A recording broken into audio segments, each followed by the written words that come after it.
soy Alfredo Cristalinas Kaulitz, soy maestro en auditoría por la Universidad Nacional Autónoma de México, licenciado en Contaduría Pública y tengo 26 años de experiencia en auditoría gubernamental, particularmente en temas de control interno contable y también contabilidad gubernamental y desde luego temas específicos de rendición de cuentas, transparencia y fiscalización.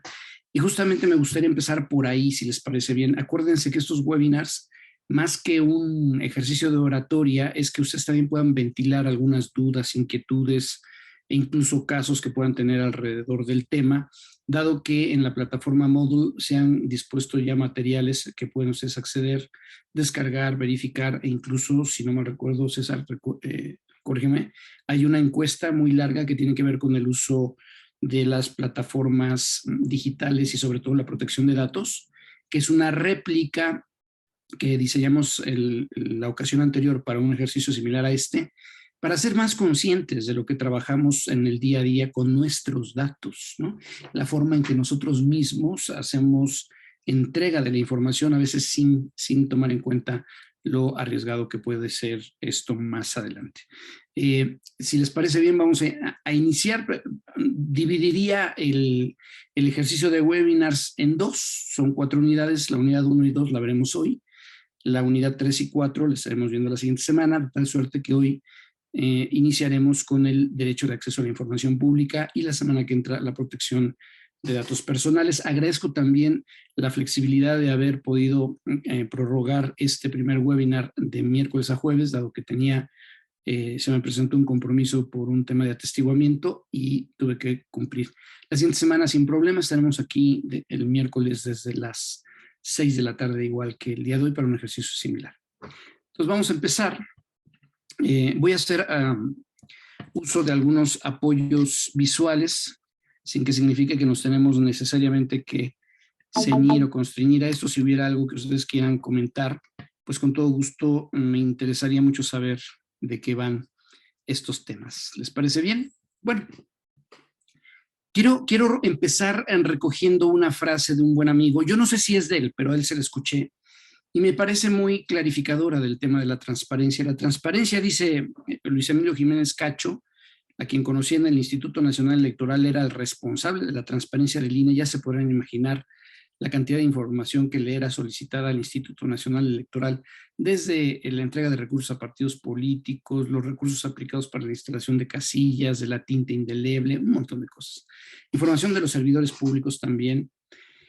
Y bueno, Luis Emilio, que es todo un personaje, es un hombre muy estudiado en la materia, dice que la transparencia es una virtud, aunque lo que deje ver no sea virtuoso. Y déjenme explicar un poco a qué se refiere esto.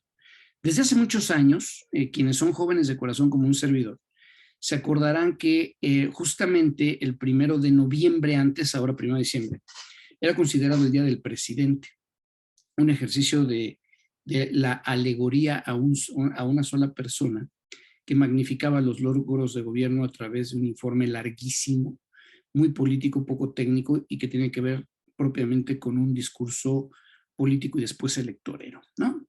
Hay que tomar en cuenta que el ejercicio de los recursos públicos es, digamos, un requisito sine qua non, que la información sea transparente, y esto, evolutivamente hablando, como una necesidad de auscultación de la sociedad respecto del ejercicio de gobierno. Y aquí me gustaría poner en el centro de la discusión el uso del poder público.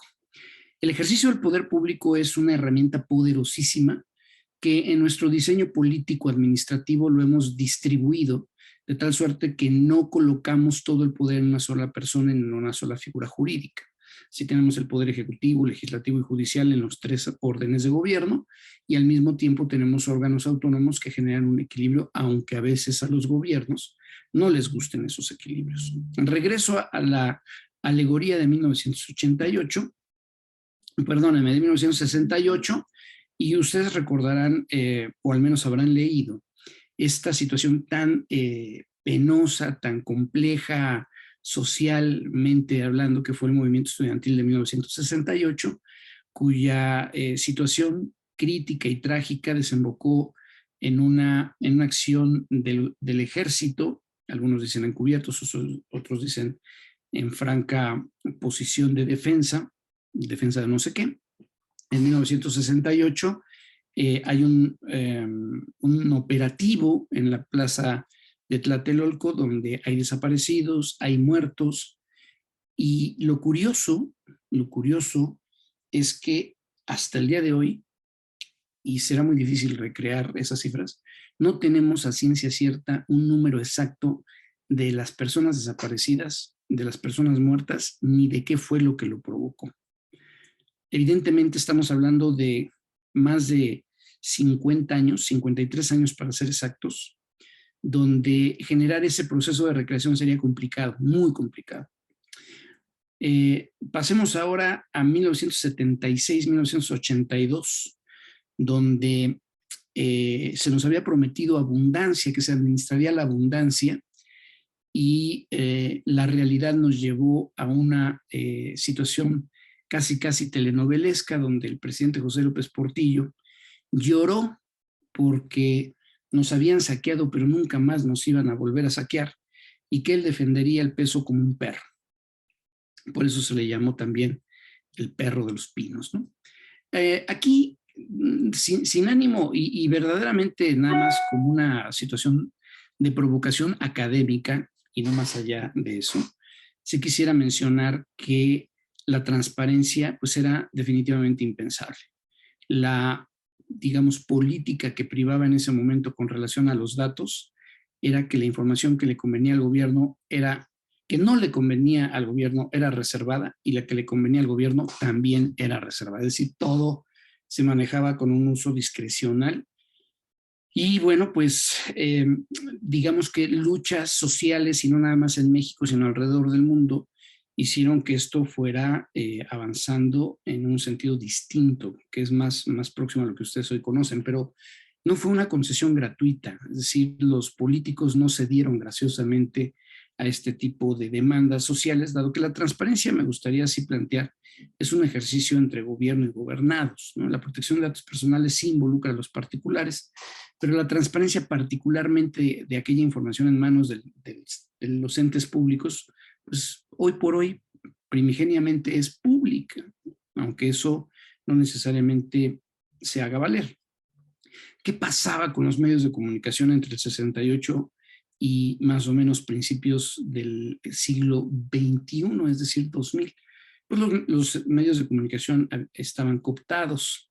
Hoy por hoy los medios de comunicación han cambiado un poco el papel, hacen también periodismo de investigación, generan contrapesos. Recordarán ustedes casos como la Casa Blanca, como el Monesgate y otros que fueron descubiertos a partir de trabajos periodísticos donde personajes como Maribel Hernández, Daniel Izárraga y otras personas que no necesariamente trabajan en los entes de fiscalización, supervisión o vigilancia, sino del lado del periodismo, llevaron a cabo ejercicios de indagación que resultaron en notas periodísticas que, hay que decir, no eran necesarios verificar como si lo tienen que hacer una autoridad. Aquí cabe muy bien lo que comenta Alejandro González Arreola, él en su momento presidente para el gobierno abierto. Me parece que ya no está en esa posición, pero Alejandro comentó en una conferencia que le escuché que el gobierno abierto es más un proceso político que técnico, y yo estoy muy de acuerdo con eso. Digamos que incluso la propia gesta de las leyes en materia de transparencia son un ejercicio de contrapesos políticos entre grupos de oposición al gobierno y el gobierno, para transitar de mejor manera a los datos que son de uso generalizado en el sector público y que deben de ser del conocimiento de los gobernados. El camino legal inicia en 1977, donde se incorpora en el artículo 6 de la Constitución el derecho a la información.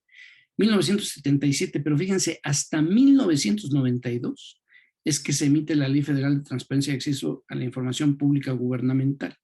Para el 8 de mayo del 2003 ya teníamos una ley en la misma materia, pero en el ámbito local, y en el 2007 se reforma el artículo constitucional el artículo 6º constitucional, para no solamente tener un derecho a la información, sino para garantizar el acceso a la información pública. Para 2010 se emite la Ley Federal de Protección de Datos Personales, que será materia de nuestra siguiente semana en el webinar. Luego hay en 2008 la Ley de Transparencia y Acceso a la Información Pública en el estado de Oaxaca, haciendo un recorrido por las entidades federativas que adoptaron, adaptaron y luego implementaron estos mismos ejercicios a través de los órganos garantes. Y el 7 de febrero de 2015 el IFAI se transforma en INAI y logra la autonomía plena. Hay un proceso electivo distinto. Para el 4 de mayo del 2015 se genera una ley marco, ya como una ley de rectoría que generó rectoría en todo el país para poder ser implementado bajo una plataforma nacional digital, que veremos también en la siguiente clase. El 15 de diciembre del 2015 se genera una ley de transparencia y acceso a la información pública en el estado de Tabasco, igual haciendo eco de los ejercicios de garantismo en esta materia. Y en 2016, desde luego, tanto en mayo como la publicación en julio del 2016 de todo el paquete de normas que vieron nacer al Sistema Nacional Anticorrupción, pues la transparencia es un ejercicio que innegablemente es fundamental.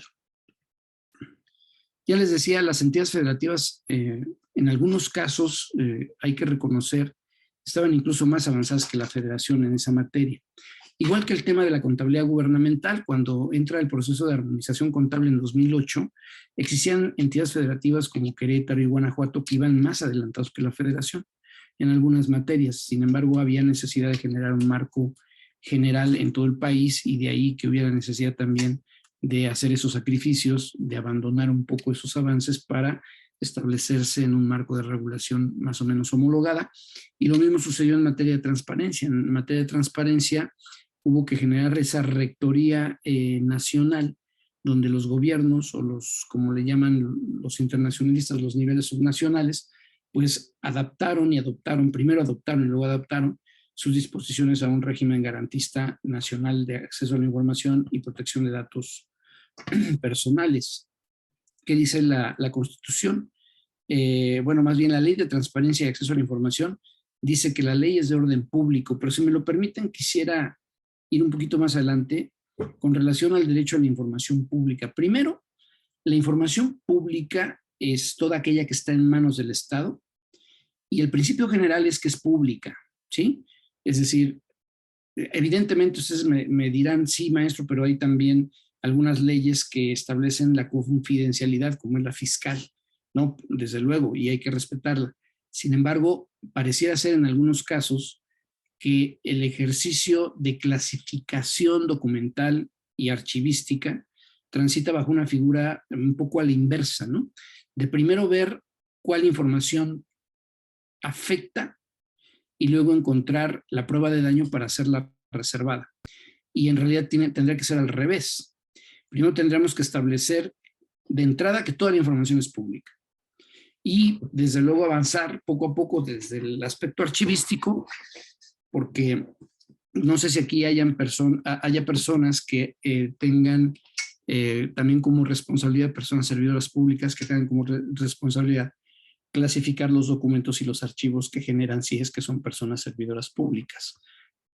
Porque puede ser que un expediente tenga información, que un expediente sea público, pero tenga información reservada y confidencial, en cuyo caso se tienen que preparar versiones públicas, ¿sí? Y les digo que aquí concurre, por ejemplo, otro conjunto de disposiciones que tienen que ver con la parte archivística, ¿no? Que podremos, si quieren ustedes, tocar un poquito más adelante. Entonces, lo primero es que la información en manos del Estado es pública y eso no tiene vuelta de hoja. Ahora, hoy estamos en una situación donde la información puede tener distintas modalidades. Es decir, puede estar en papel, antes era mayormente en papel, a veces exclusivamente en papel. Hoy no es así.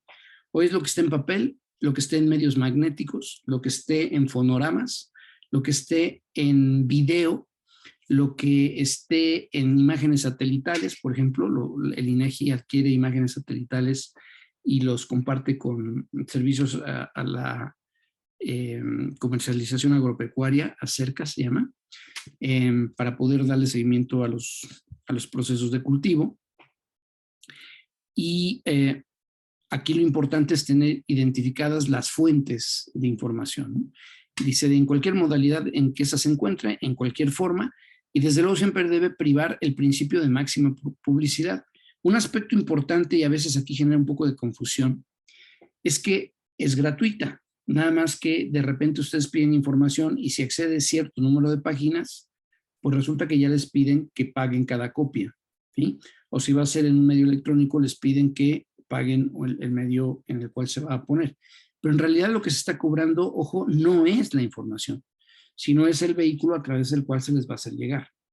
En alguna ocasión el Instituto Nacional Electoral, antes Federal Electoral, pidió información al INE, no preciso cuál exactamente, pero en el comité de transparencia del instituto se comentó que sí, que era perfectamente entregable, pero que en la suma, en la cuenta para poder entregar esa información en papel, como lo pedían, era de 25,000 pesos. Se le hizo saber a la persona requiriente y esta desistió, ¿no? Se pueden encontrar otros medios, es decir, eso en papel, ¿por qué lo pidió en papel? Pero se podía entregar en otros medios. Pero ojo, porque aquí no se compromete la gratuidad, porque hay ocasiones que alguien dice, oiga, pero pues es que es gratuita, la ley dice que es gratuita, no, sí, la información es gratuita. Lo que en todo caso se cobra es el vehículo por el cual se hace llegar esa información. ¿Sí?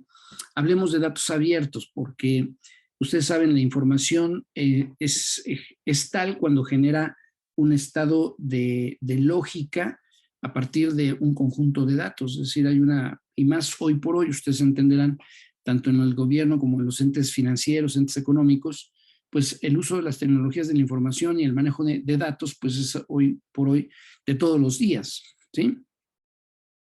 Cuando nosotros hablamos de datos abiertos en materia de transparencia, estamos hablando de todo aquello que genere una fuente de información y que después sea plasmado en cualquier reporte, informe, en todo lo estudio, todo aquello que obre en poder del Estado, como lo mencionamos en la lámina anterior, ¿no? Entonces, los datos abiertos tienen que ser integrales y se refiere a la integridad de la información, es decir, que no tengan vulneraciones, que no tengan sesgos, que no estén maquillados, que no estén capados, que no estén adicionados. ¿Y eso cómo se logra? A través de mecanismos o actividades de control para permitir la integridad de la información. Ya decíamos, tienen que ser gratuitos, no discriminatorios, y ahorita me voy a referir un poco más ampliamente a qué se refiere eso de discriminatorios, porque hay personas que no quieren dar la información porque juzgan, ojo con esa palabra, que la información va a ser utilizada de mala manera, ¿no? Y ahorita tocaremos ese tema un poquito más profundamente, ¿no? Oportunos, hay una obligación en materia de transparencia de mantener los portales de obligaciones de transparencia actualizados. Les voy a poner un ejemplo. En el Servicio de Administración Tributaria trabajaba yo por ahí del año 2001 más o menos en la Administración General de Auditoría Fiscal Federal y uno de los funcionarios de alto nivel, Sergio Ham, había dejado de colaborar en la administración, él era administrador central de control y evaluación, y pasados 6 meses él aparecía en el directorio y seguía teniendo correo electrónico y él ya no era el titular de la Dirección General Adjunta o Administración General Adjunta de Control y Evaluación. Esa información, por lo tanto, estaba desactualizada. Hay un proceso de validación y verificación de la oportunidad de datos que están en los portales de obligaciones de transparencia de los entes públicos. En principio, quien tiene la responsabilidad de mantener actualizados y manejar información oportuna son los propios entes públicos, pero hay un proceso de validación que vamos a ver un poco más adelante. La información tiene que ser permanente en el tiempo. Ojo, porque, por ejemplo, hablando del título quinto de la Ley General de Contabilidad Gubernamental que refiere a la transparencia, está muy vinculada a la cuenta pública. Si ustedes entran a los portales de cuenta pública de las entidades federativas, van a encontrar que la disposición de información que tiene que ver con información contable, presupuestaria y programática es similar en cada una de las entidades federativas y es similar con la federación. ¿Por qué? Porque lo dicta la Ley General de Transparencia, porque lo dicta la Ley General de Contabilidad Gubernamental en su título de transparencia. Lo mismo sucede con los temas de las obligaciones de transparencia, que si quieren en un momento más, cuando terminemos esta primera parte, haremos un ejercicio de verificar algunos portales del gobierno federal primero y luego de los gobiernos estatales para que puedan comprobar que incluso en algunos portales vienen las fracciones, fracción por fracción, de cada una de las obligaciones de transparencia, que al menos esas son las que tienen que cumplirse. ¿Por qué digo al menos? Porque, reitero, toda la información en posesión del Estado es pública. Esas son las que de manera ordinaria y especial tienen que estar, porque así lo dicta la ley, ¿sí? Tanto la ley de contabilidad gubernamental como la ley de transparencia. Se tienen que establecer cuáles son las fuentes. ¿Y por qué es esto? Porque es la garantía de la primera parte, que es la integridad. La información tiene que ser legible. Yo he entrado al portal de Compranet y las juntas de aclaraciones de bases, donde escanean las respuestas de las juntas de aclaraciones, en muchas ocasiones no se ven y no se entienden. Y no se puede entender que digan cumplida la obligación de transparencia cuando es ilegible. No hay manera. En algunos casos se utilizan formatos, y eso como un ejercicio de estandarización, sobre todo en materia contable, presupuestaria y programática, y también hay de libre uso, ¿sí? Ahora, ¿cómo fue evolucionando el acceder a esta información? Porque, bueno, pues evidentemente aquí el primer ejercicio es tener conciencia de que la información en posesión del Estado es pública. Luego, articular todo el esquema de clasificación documental y de archivo para poder tener claridad de qué información es reservada temporalmente y cuál es confidencial. El resto es pública. Y la otra es cómo garantizo el acceso a la información. Es decir, cómo hago que las personas puedan acceder a la información. Primero, sin necesidad que me la pidan, que son con los portales de transparencia, y luego a solicitud expresa en un ejercicio de seguimiento. Bueno, todo esto surge en 2003, donde conciben en la Ciudad de México, particularmente, digamos, en el órgano garante de la Ciudad de México, un sistema de, déjame ponerlo así, un sistema de gestión de solicitudes. ¿Sí? Para 2006 se crea el sistema Infomex, pero actualmente tenemos una plataforma nacional de transparencia, que es en donde se realizan los ejercicios de solicitud de información. ¿Y por qué es esto, Miguel?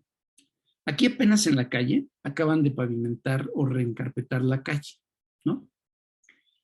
Y están cambiando luminarias.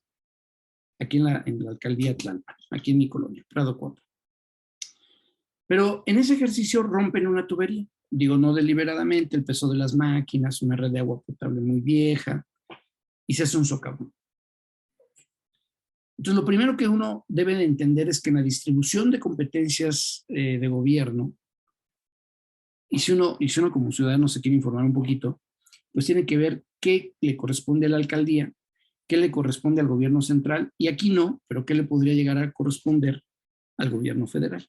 Bueno, ¿estarán de acuerdo ustedes conmigo que un ciudadano común y corriente como yo no tendría por qué conocer esa distribución de competencias? Yo soy un ciudadano y tengo gobiernos, el orden que sea, y si yo requiero de información, yo no tengo que ir a tocar una puerta y que luego me digan, no, no es aquí, ir a tocar otra puerta y que, no, tampoco es acá.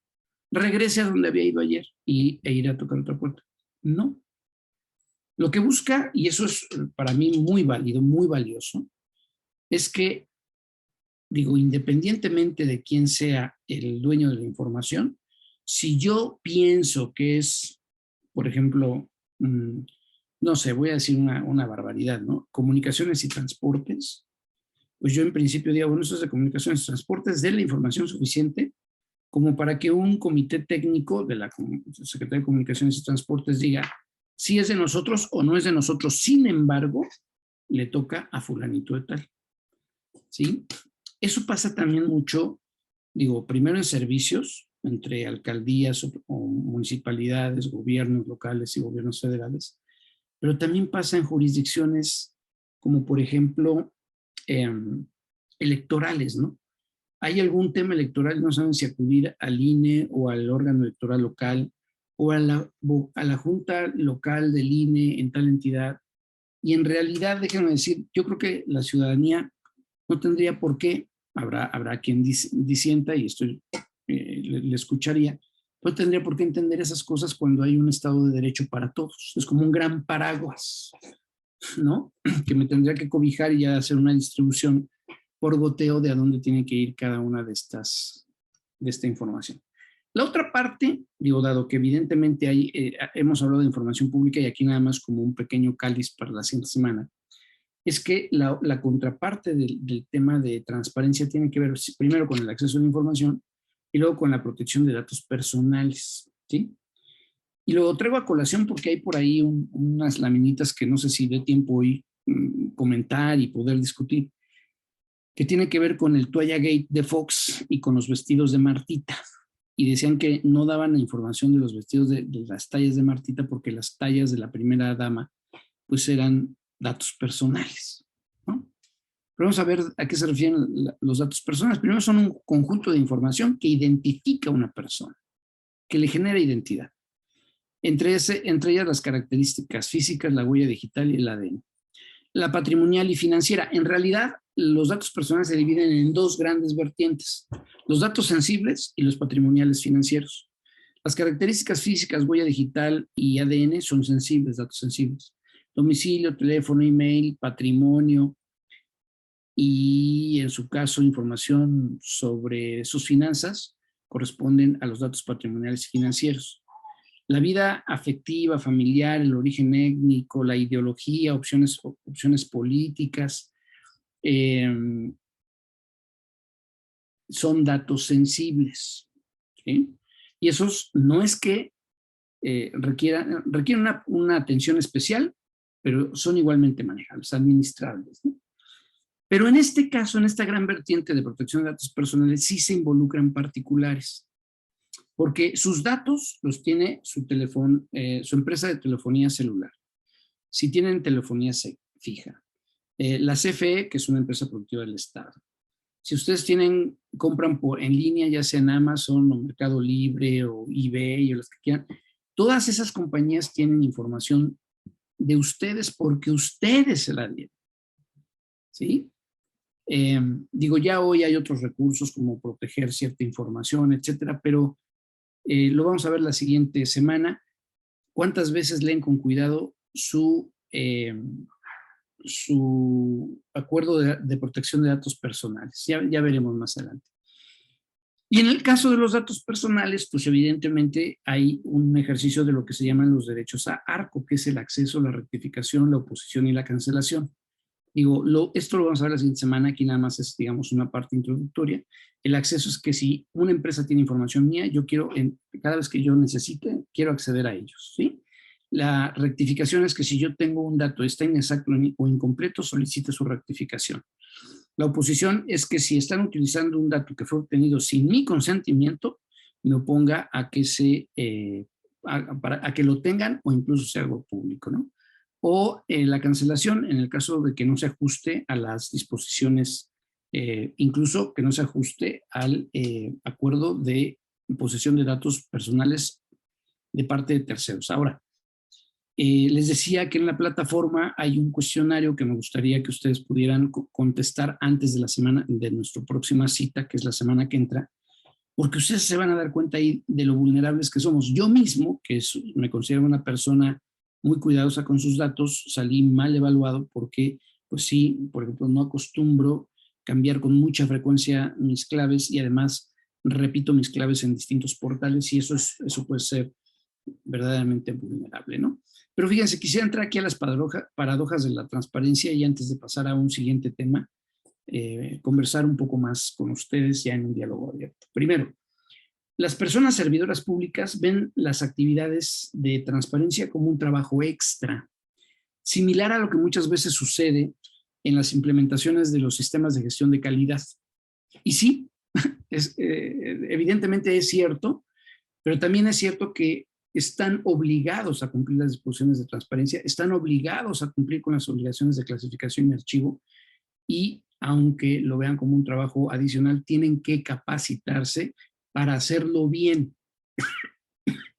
No se trata nada más de, ¿cómo ves Alfredo? ¿Pasa o no pasa? No, no pasa.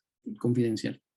Hay que hacer una prueba de daño, verificar si efectivamente esa información debe ser reservada y por qué, hacer una justificación, que es la prueba de daño básicamente, ¿no? Creen que hay personas que piden información con malas intenciones. Pero aquí está el punto importante de la transparencia. La transparencia está en el marco de las garantías individuales, cuando lo estudiamos así, ahora son derechos humanos. Y lo que sucede con esa garantía es que no prejuzga de cuál es el sentido del uso de esa información. De tal suerte que si la quieren para buenas intenciones o malas intenciones, lo que tiene que hacerse es hacerse pública y no prejuzgar sobre el uso. Oigan, pero ¿qué opinan, por ejemplo, de que la información de todas las secretarias y secretarios de Estado tiene que ser pública, la de ella y la de sus cónyuges? Bueno, creo que la de los cónyuges no, pero que toda esa información tenga que ser pública, la declaración patrimonial. O sea, hay quien se opone y dice, no, es que a mí me pone en riesgo porque ahí unos malvados pueden conocer cuáles son mis bienes, cuánto gano. Suena muy feo, pero el escuchar a una persona decir, bueno, no quieres hacerlo, está muy bien, estás en tu derecho, renuncia, no seas servidor público, porque una cosa es concomitante a la otra, ¿no? ¿Qué me dicen del acuerdazo que ha estado muy movido en medios de parte del presidente, nuestro presidente, el licenciado Andrés Manuel López Obrador, en el que a través de un decreto establece que todas las inversiones ancla de este gobierno son considerados como de seguridad nacional? Y en todo caso no solamente sirve para que se reserve, sino que también sirve para facilitar otros trámites que tienen que ver, por ejemplo, con el derecho de vía en el Tren Maya y con otras situaciones homólogas, ¿no? Evidentemente, aquí hay un errorcillo que lo vamos a corregir. Evidentemente, que aunque se puede entender que para unos eso representa un proyecto ancla de inversión en cualquiera de las formas que ustedes quieran considerar, ¿sí? Lo que sí es cierto es que hay un marco constitucional, legal y procedimental que establece cuándo es de seguridad nacional, y por eso ha generado un debate tan amplio. E insisto, regresaría a lo que mencionamos muy al principio de nuestra charla, pues se convierte más en un tema político que técnico. ¿Están de acuerdo conmigo, no? Y entonces, por un lado, la seguridad nacional sirve para que los gobiernos reserven, pero también cuando se trata de personas en donde interceptan llamadas, mensajes, nos ponen GPS para seguirnos, sobre todo las autoridades policíacas o de investigación, pues también dicen que la seguridad nacional sirve para que los gobiernos vulneren nuestra intimidad, como es el caso de un documento que está ahí en la plataforma, que hace alusión a trabajos de la CIA, donde intervenían, y que seguramente también sucede en México, nada más que no tiene quizá el mismo impacto, donde sobre pretexto de la seguridad nacional intervienen información privada de las personas que consideran un riesgo para X cosa, ¿no? La seguridad nacional sirve para reservar información pública y también para invadir la intimidad.